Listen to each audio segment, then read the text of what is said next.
as a woman, where do you start? You start by recognizing there are men who are interested in you, but they don't stand up to your qualifications of a long-term relationship. And ideally, you let go of that concept. If a man's more interested in you, if you're interested in him, probably not going to work out. Why is that? Because if you're, not that you're interested, I said something wrong there. If you're pursuing a man who's less interested in you and you're trying to get him to be interested in you, you're on your male side. Right. I talk to so many women who go, yeah, but the men who are interested in me, I'm not interested in them. I go, that's because you're on your male side. You need to give them a chance. So true. Give them a chance to pursue. They're not going to produce that testosterone excitement right away. Yin energy, the feminine energy, is slow to rise and slow to go down. You have to interact with them. And you're a more mature woman. You know what you like sexually and so forth. You let him do that for you. Only for you. Everything is for you, not him.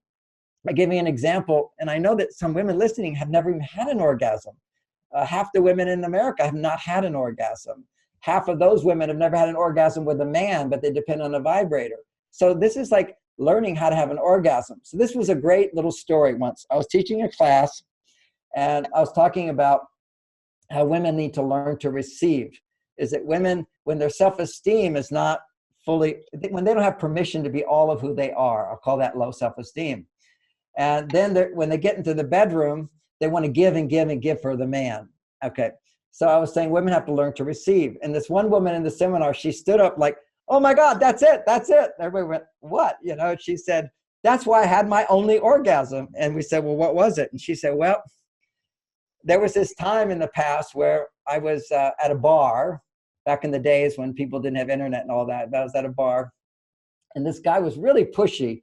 I'll make a long story short. He was a little gross and below her standard, and we tried to get rid of him.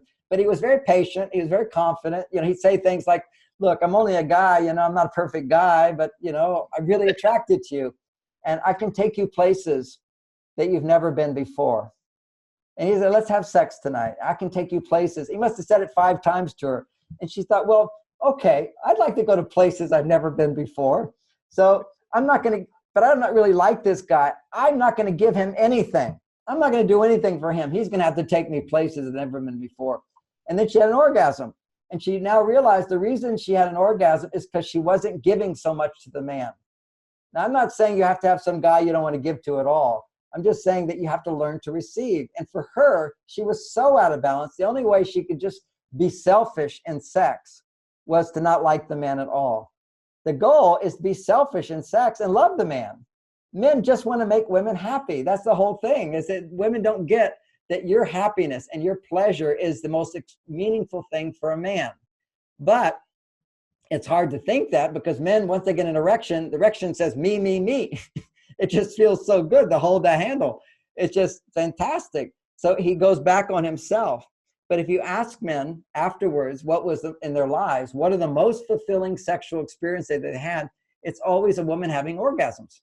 That's it. It's not his orgasm. He doesn't go, gee, he might say, boy, I lasted so long, but it gave her orgasms. That's the whole thing, is her fulfillment is the most amazing thing for him, because that means I achieved a goal. That means, look what I did. That's the masculine energy. Look what I did. And for the woman, the pleasure is, look what I got a guy to do for me. It's like, if you're a woman and you're in an office and somebody bring your boyfriend or your husband sends flowers, you're like glowing, because you go, look what my partner did for me. It's a feather in your cap that somebody does something for you. Whereas for a man, it's a feather in his cap when he sees your reaction to what he did for you. And this is a bottom line gender difference that we want to honor. And by honoring it, it helps us to bring our hormones back into balance. Yeah, I think what you just hit upon there is such gold for this audience, John, because I think for a lot of women, once they like a guy or they're interested in a guy, or they start exploring a relationship with a guy, maybe the guy is doing nice things for them, or maybe he's taking them out on dates. And so these women, many of us, and I can speak for myself back to when I was single, we start feeling like we need to reciprocate in kind.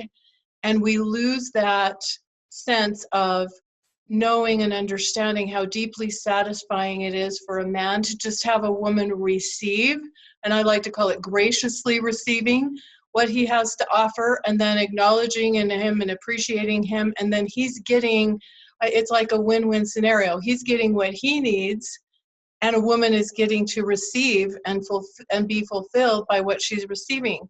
But a lot of women have become so, they're thinking it's got to be this quid pro quo, or they're so unaccustomed to receiving. They're so good at giving, but they're so unaccustomed to receiving that it can be really hard for them not to start over functioning or over giving in a relationship. And I just think what you were hitting on is just pure gold for this audience.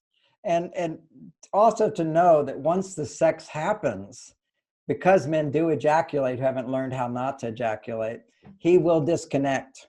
He will pull back energetically. He has to pull back to rebuild his masculine yang energy. That's the yin yang, feminine masculine. He will pull back. And at that time, women would then start to give more to get him back. And that's the big mistake.